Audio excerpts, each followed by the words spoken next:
Hey everybody, welcome. Hoping you're having a good beginning to 2025, getting those shooting season going and getting out there shooting, whether you're shooting for sport, hunting, or match shooting. A lot of this type of shooting that I like to do is match shooting and try to do it year round, but during the winter time here up in the Pacific Northwest, it can get a little cold. So typically our competition shooting for short range bench rest is for NBRSA sanctioned matches usually starts in April, but this year we decided let's do an early winter match in January, and that was just held just the other day. And we wanted a score match, varmint, what's called varmint for score, at 100 and 200 yards at the Tacoma Rifle and Revolver Club, where we hold a lot of our NBRSA sanctioned matches.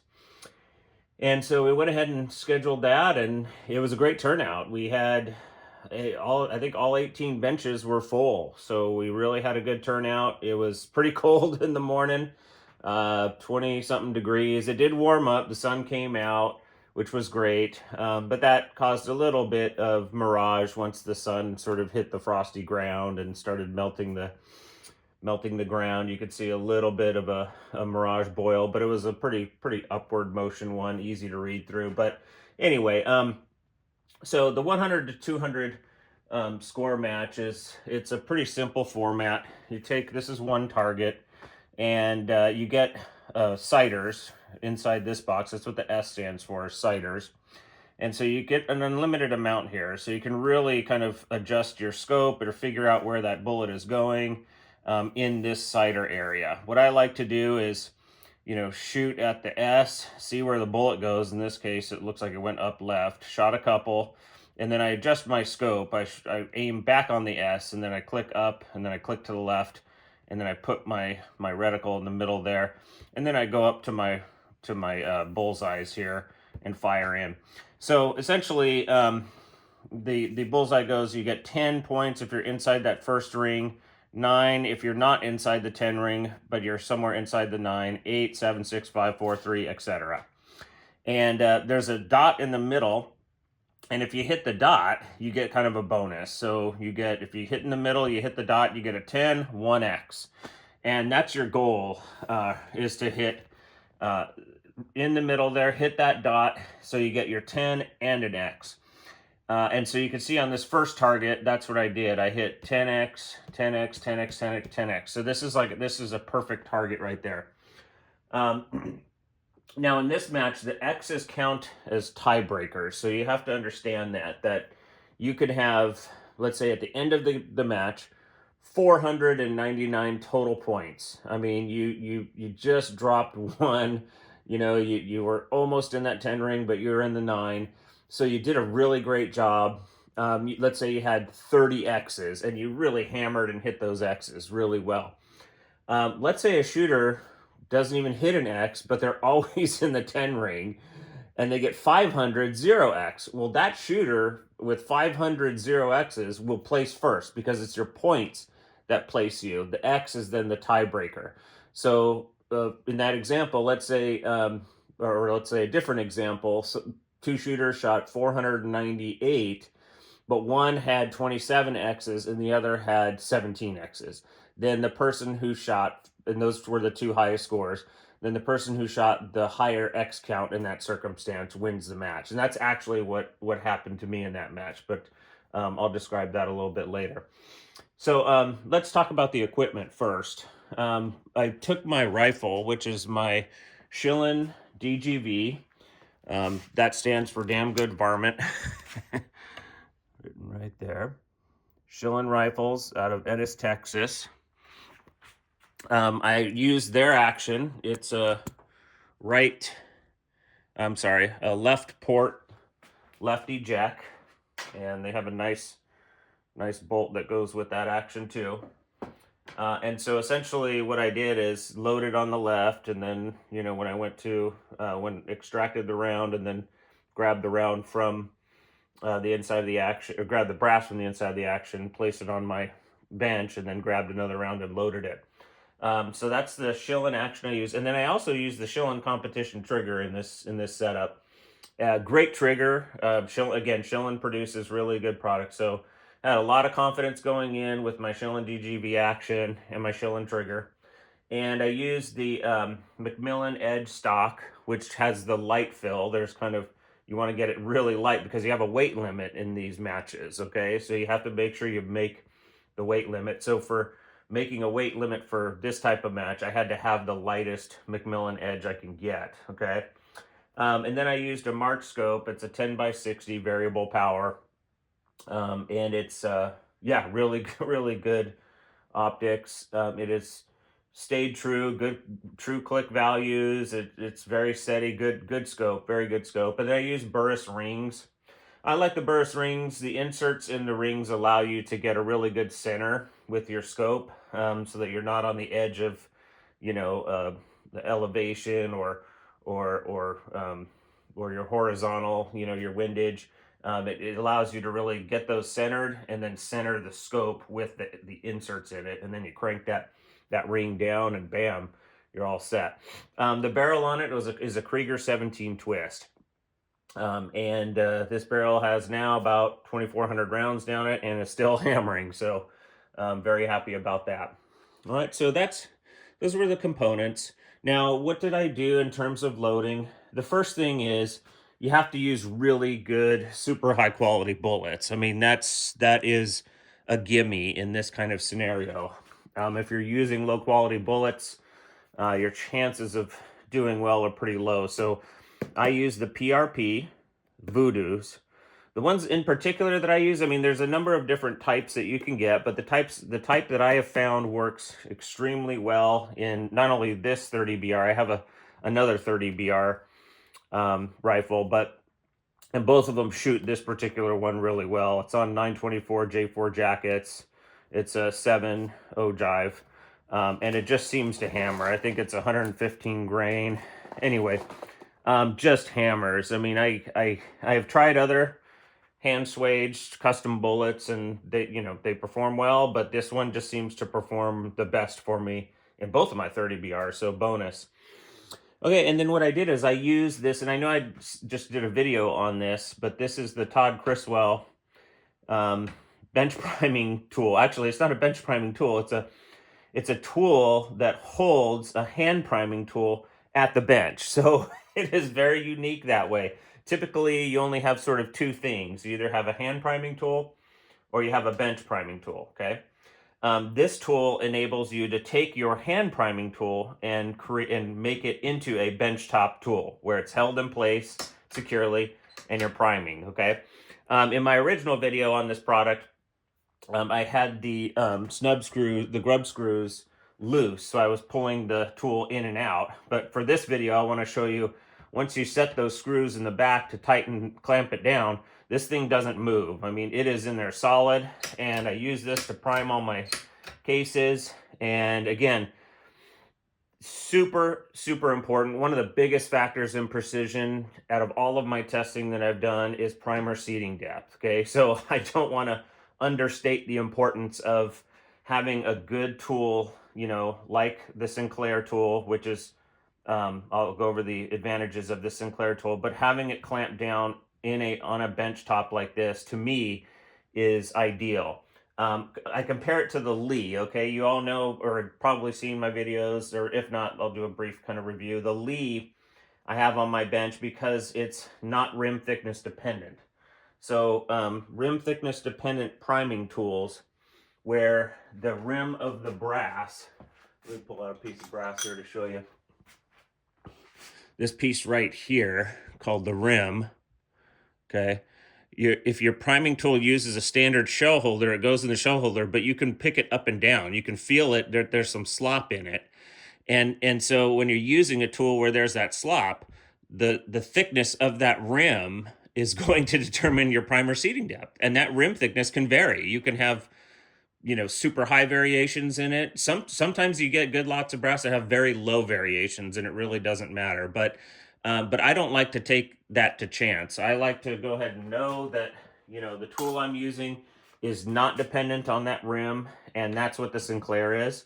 And that's also what the Lee is, okay? So I had the Sinclairs for my hand priming tool to take to the range, and then I have my Lee on my desktop here, my my bench top. And so now with this device created by Todd Criswell, I can actually take my handheld and make it a bench top at matches and here in my own bench top here at home in my loading room. So essentially, I'm going to go ahead and discontinue using the Lee. I mean, I love this Lee. It has done really well. I have primed thousands of cases and it is super consistent. But at this point, I mean, look at the size of it. And then I like how robust and how steady this thing is. This Lee is, to me, I don't know, it just feels a little flimsy. So I'm going to go ahead and discontinue having the Lee on my desktop and replace it with this. So Todd, thank you so much for the innovation. And that's what I'm all about too, is innovating, trying new things, as long as there's a good rationale, solid idea behind it. I'm all up for it. Again, as you may have seen in other videos, I have helped to, redesign and test rail guns, etc., tools. I'm all up for innovation and trying something new, and I will test it. And if it, tests out really good, I'll say that. If it doesn't test out good, I'll say that too. But thus far, this Todd's innovation here has tested out really good. All the primers were seeded with great uniformity.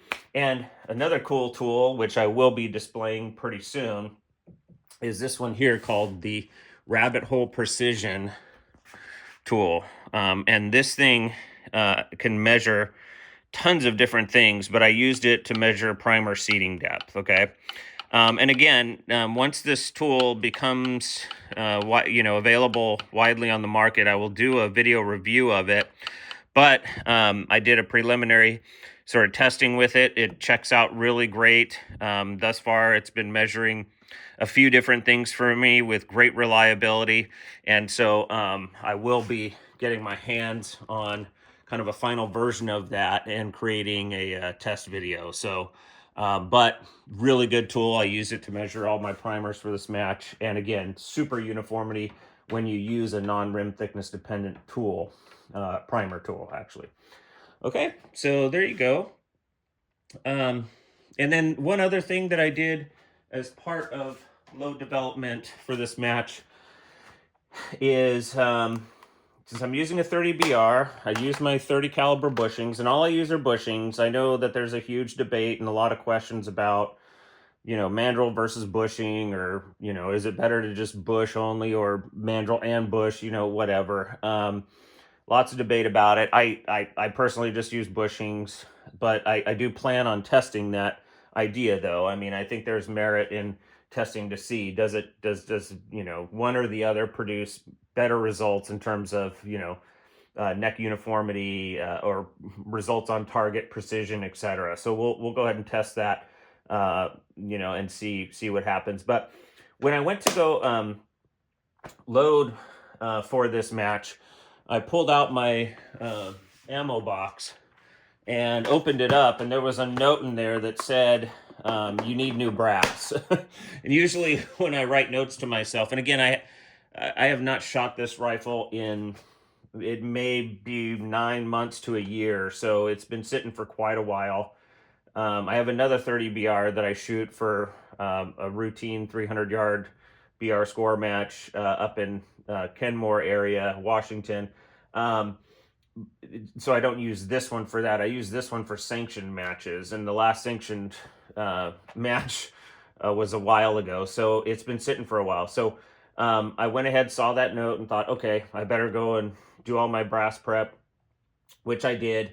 And it's a lot of work, it's and I put tons of videos on my Patreon page as I was doing all the work. So that's another thing that I do recommend. Come to my Patreon page. Like, if you see these YouTube videos, this is 1/7, 1/6, 1/7 of what I do is on YouTube. The rest is on Patreon. Now I'm up to, I don't know, 650, 700 posts on Patreon, whereas with YouTube, maybe I'm on like 100, 120 videos, okay? So definitely do a lot more on Patreon. Comments are activated there. The culture of the group is really proactive. It is nothing like,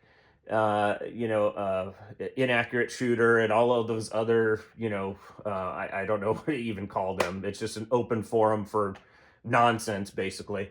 We don't do that on my Patreon. On my Patreon, we have people collaborating, sharing data. In fact, that's how this tool here became a thing. Was we were discussing the importance of primer seeding and measuring rim thickness and da da da. And one of our great users decided, I'm going to go ahead and design a tool I have in mind that can measure all of those things in one. So, and then shared it with us. So, I mean, it's just been a wonderful thing to go onto Patreon. So if you haven't, please do. It's far better than any of these YouTube videos I'm putting out. But all that to say is, on Patreon, as I was going through all the steps for getting this rifle and the ammo prepped for the match, I had discovered that I didn't have the size bushings that I needed. I think I maybe lent them out to somebody and then just forgot to get them back. But I did have a bushing that did give it around 2.5 thousandths neck tension. And again, neck tension is really not neck tension. It's the diameter that the bushing sizes the neck, essentially. And so it was only about 2.5 thousandths sizing of the neck. So I thought, oh, that's not good, because this 30 BR with, these bullets, the powder I was using, H4198, really does better with, 4 to 5 thousandths neck tension. And so I thought, well, you know what? Let's load up 2.5 thousand. It was somewhere between 2 and 2.5, maybe even up to 3 thousandths neck tension. And I loaded those up, did a tuning test, which again is all on my Patreon. I think I actually put a video here on YouTube, but the whole process leading up to that video, all the information is on Patreon for that.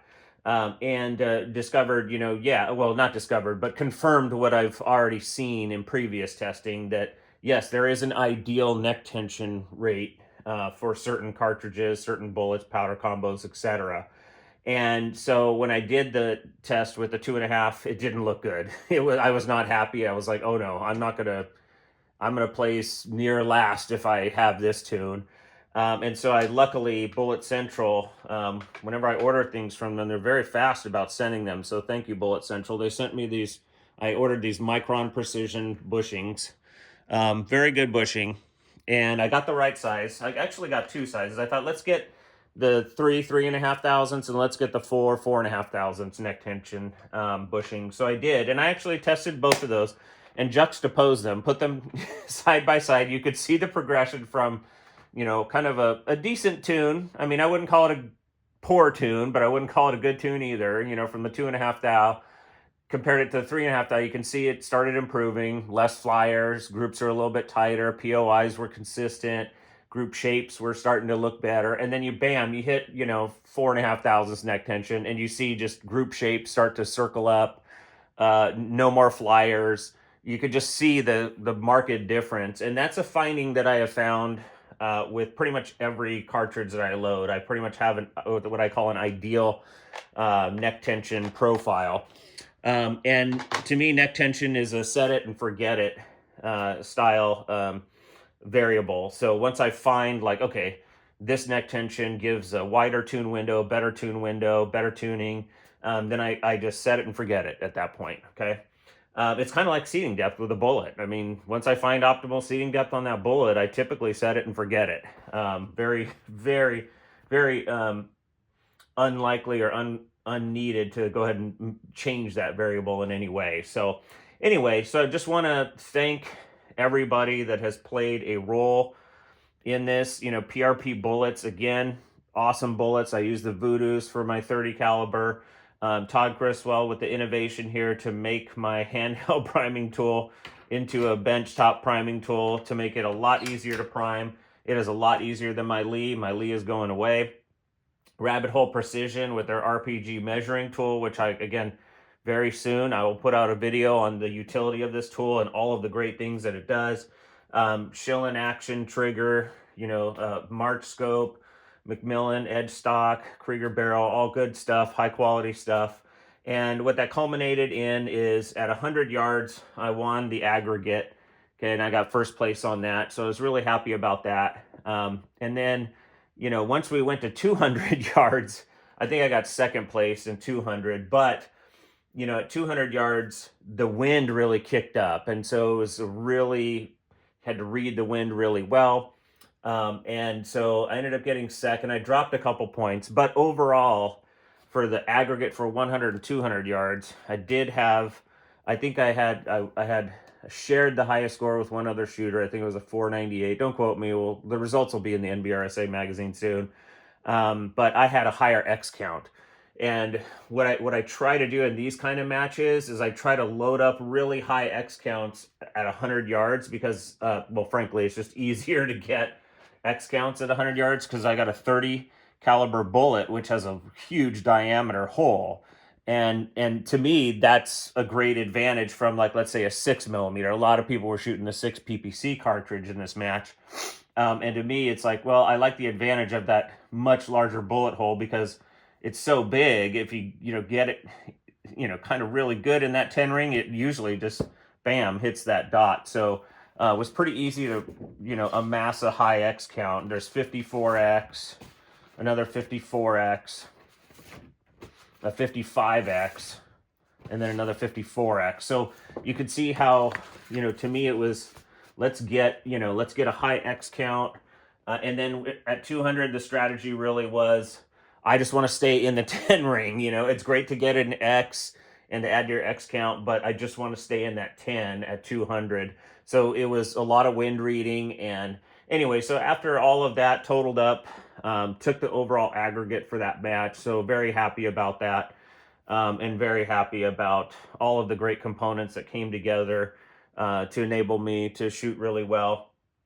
And again, finally, my greatest component is evidence-based practice. I mean, not component, but concept and driving force is evidence-based practice. So having evidence to support and scientific testing to support the methods that I use, that inform the methods that I use, is critical. I'd say it's the biggest variable that enables me to just even be able to get to the point where I'm competing for a win. And if I did not follow the data, then I assure you I would not be able to accomplish these things. So I really do value experimenting, and I follow the data. Sometimes the data conflicts with even experts in the field, or what they say, and that's fine. I always tell those experts, give me your data. Let's see how it compares. Let's see if there's a factor in your data that I didn't factor in mine, or there's a factor in mine that you didn't factor in yours that could explain the differences in what we find, right? So I'm always welcome. Send me your data. If you disagree or you don't think that something, a finding generalizes, whatever, just send me the data and let's look at it. And I do appreciate it. Like a lot of my patrons do send me data. I just looked at AMP, Annealing Made Perfect press curves and how they related to group shape and group size from one of my Patreon users. This is the kind of stuff that I'm all in about. So my biggest advice to you is come to the Patreon page, examine all the data that we put out there, join a culture of proactive, evidence-based, highly motivated, good characters on Patreon, and leave those public forums like Inaccurate Shooter and all those other ones where there's just a lot of nonsense. I mean, in those forums, you can put, great evidence for something that, has informed actual shooting and winning. And then at the end of the thread, it's turned into a complete nonsense and you just can't you can't figure out what's going on there. So please come to Patreon. It's easy to sign up to Patreon, and then just type in my name, or on my YouTube channel here, you'll see my Patreon info, my link to the accounts here from my Patreon to my YouTube. So somehow get over here, and my name is spelled with a Y, Bryan. Type in my name when you're on Patreon, you'll find me, or just click the link in my YouTube. We really want you to come over here and join the culture that we have there. All right, everyone. Thank you for tuning in. Super appreciate it. Shoot small in 2025.